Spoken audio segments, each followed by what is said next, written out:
नमस्ते श्रोतागण, कहानी चैनल में आपका स्वागत है। आइए सुनते हैं हिंदी की मशहूर लेखिका मालती जोशी की कहानी कैलकुलेशन। 8:30 बजने को थे और पिंकी का अब तक पता नहीं था। मेरी चिंताओं का ग्राफ बढ़ने लगा था। सर्दियों में अंधेरा वैसे ही जल्दी घिर आता है और शहर में रोज होने वाली घटनाएं मन को डरा देती हैं। बच्चों को हमारी परेशानियों का कोई एहसास नहीं होता, बल्कि मैं फोन भी करती हूँ तो वह नाराज हो जाती है। कहती है और किसी के घर से फोन नहीं आता, बस मेरा ही घनघनाता रहता है। इतना एम्बैरेसिंग लगता है। अब भला इसमें एम्बैरेसिंग होने जैसा क्या है? तुम्हारे दोस्तों के घर वाले लापरवाह हैं तो मैं क्या करूं? मैं तो उतनी बेफिक्र नहीं हो सकती ना। ये घर में होते हैं तो हर 5 मिनट पर मुझे कूल डाउन की सलाह देते हैं, पर आज ये भी टूर पर है। सारा टेंशन मुझे अकेले ही झेलना है। जब घर में बैठना असंभव हो गया तो मैं शॉल ओढ़कर गेट पर जाकर खड़ी हो गई। बिटिया की राह देखी जा रही है? अंधेरे में एक प्रश्न उठा। मैं बुरी तरह चौंक गई। देखा, बगल वाली अम्मा जी शॉल लपेटे कुर्सी पर विराजमान है। मैं मुड़कर उनसे मुखातिब हो गई।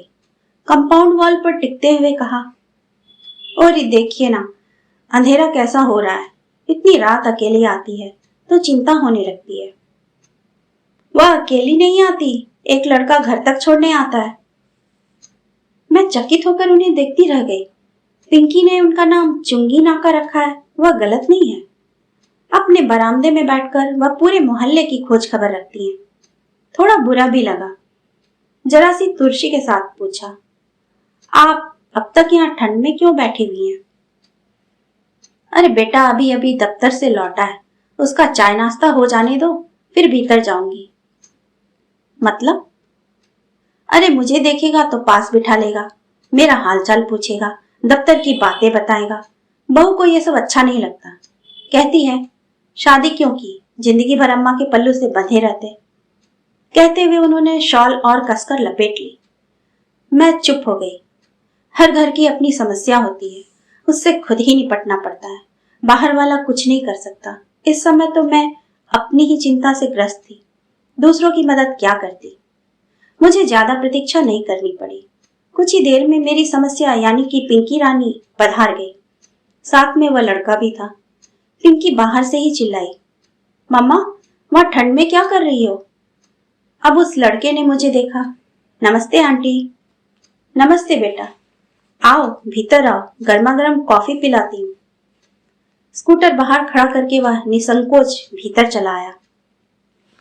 रोज तो बाहर से ही चले जाते हो, आज पकड़ाई में आए हो? प्रियंका ने कभी बुलाया ही नहीं, मैं तो रोज आ जाऊंगा। मैंने फटाफट कॉफी बनाई, सूखे नाश्ते के साथ सर्व की और कॉफी पीते हुए उससे ढेर सारी बातें पूछ डाली। जब वह चला गया तो मैंने जैसे अपने आप से कहा, लड़का अच्छा है ना? कहीं तुम इसके साथ मेरा गठजोड़ करने की तो नहीं सोच रही हो? एक ही बैठक में उसके खानदान की सारी हिस्ट्री ज्योग्राफी पता कर ली, इसीलिए पूछ रही हूँ। हर्ज क्या है?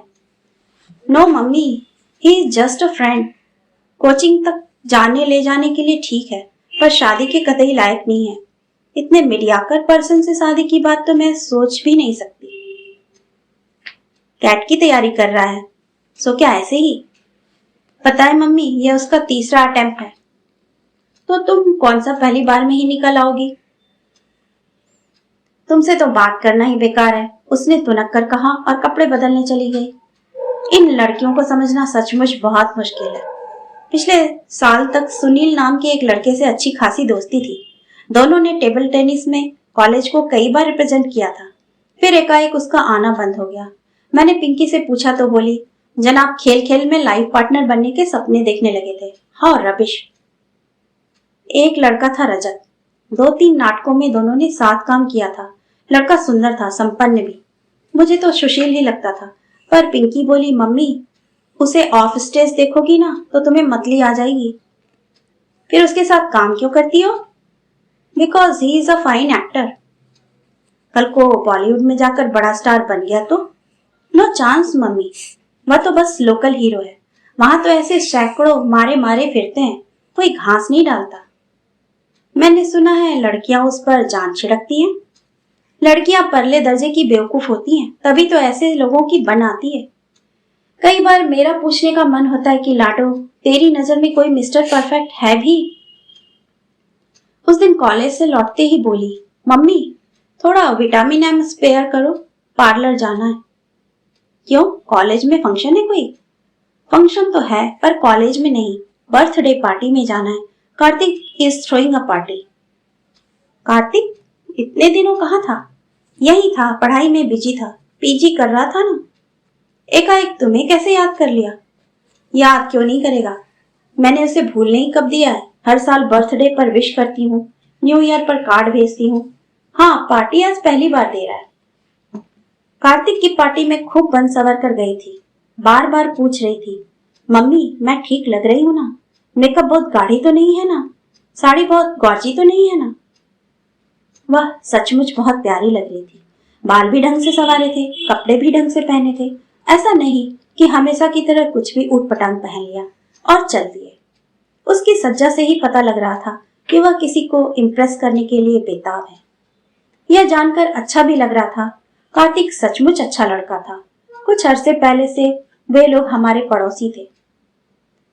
उसकी बहन कीर्ति पिंकी की क्लास में थी। माता पिता दोनों डॉक्टर थे, अक्सर बिजी रहते थे। कीर्ति का अधिकांश समय हमारे यहाँ ही गुजरता था।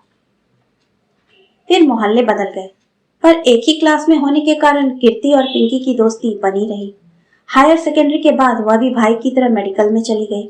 आना जाना कम क्या, एक तरह से बंद ही हो गया। यह तो आज पता चला कि पिंकी उन लोगों के, खासकर कार्तिक के बराबर संपर्क में है। अच्छा लगा। जाते समय मैंने उसे ढेर सारी हिदायतें दी। जल्दी लौटना, ऑटो में अकेले मत आना, किसी भरोसेमंद आदमी की कार में ही बैठना।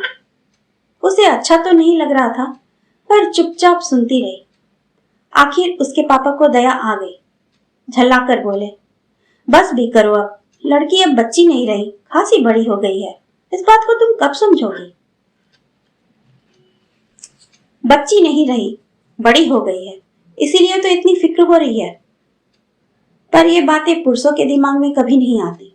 फिक्र करने का जिम्मा जैसे माँ ने ही उठाया हुआ है। रात को वह लौटी तो काफी थकी थकी सी लग रही थी। मुझे आश्चर्य नहीं हुआ। जानती हूँ, आजकल की पार्टियों में सिर्फ खाना पीना थोड़े ही होता है। डांस के नाम पर अच्छी खासी हुड़दंग लीला होती है। शोर इतना कि कानों के पर्दे फट जाए। कैसी रही पार्टी? मैंने पूछा। ठीक ही थी, उसने बेरुखी से कहा और सोने चली गई। अब मुझे ताज्जुब हुआ। और कोई दिन होता तो मुझे पूछने की जरूरत नहीं पड़ती, वह आते ही शुरू हो जाती। यह भी भूल जाती कि आधी रात हो रही है और मम्मी जो उसके लिए अब तक जाग रही थी, सोना चाहेगी। पर आज तो उसे बात करना भी मुहाल लग रहा था। जाते समय जो उत्साह फूट रहा था, उसका लैश मात्र भी अब बाकी नहीं था। सुबह चाय के समय उसके पापा ने पार्टी के बारे में पूछा तो बोली, पापा पार्टी तो शानदार होनी ही थी। उसने अपनी एंगेजमेंट जो अनाउंस करनी थी। अरे वाह, किससे शादी कर रहा है? अपनी बैचमेट से। दोनों ने साथ ही पीजी किया है। इसका मतलब है घर में डॉक्टरों की एक पूरी फौज तैनात है। तब तो उसके नर्सिंग होम का भी एक्सटेंशन होगा। बिल्कुल होगा। अब वह केवल मैटरनिटी होम नहीं रहेगा, वहां बड़ी से बड़ी सर्जरी होगी। इसीलिए तो उस बॉर्डम से शादी कर रहा है। अगर उसे पीजी में एडमिशन नहीं मिलता तो उसे लिफ्ट थोड़े ही देता, किसी और को पटा लेता। उसका स्वर अत्यंत कसैला हो गया था। अंकल आंटी भी तो उसकी डिग्री पर ही रिझे हैं, नहीं तो कार्तिक के सामने तो वह कुछ भी नहीं है। It is a business deal, all in all. और फिर उसका स्वर एकदम तरल हो आया। पापा, आजकल लोग नाप तोल कर ही प्यार करने लगे हैं ना? उसके स्वर का गीलापन मुझे भीतर तक भिगो गया। मन हुआ उसे गले से लगाकर सांत्वना दूं।